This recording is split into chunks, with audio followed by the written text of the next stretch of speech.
Rajkot crime બ્રાન્ચે સોપારી કિલરને ઝડપ્યા છે, જેમાં આરોપીઓ બનાસકાંઠાના ચકચારી મફાભાઈ પટેલ મર્ડર કેસમાં વોન્ટેડ હતા. તેમણે લીંબડી મર્ડર કેસમાં પણ આરોપીઓ ફરાર થયા હતા. રાજકોટ ક્રાઇમ બ્રાન્ચે બંને આરોપીને હથિયાર સાથે ઝડપી પાડ્યા છે.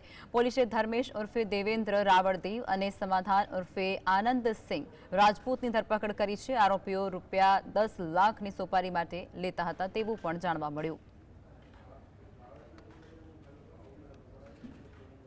આગળ જ્યારે ફર્ધર તે લોકોની પૂછપરછ કરવામાં આવી અને માહિતી મેળવવામાં આવી ત્યારે તે લોકોની પાસેથી આપણને હથિયાર મળી આવ્યું.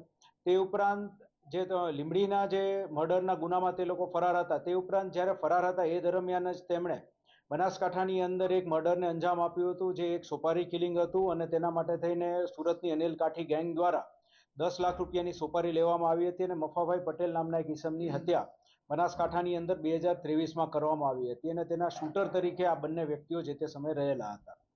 તે લોકોને હથિયાર પણ આ અનિલ કાઠી ગેંગના હસ્તે એક ભગીરથ બારોટ દ્વારા પ્રોવાઈડ કરવામાં આવ્યું હતું.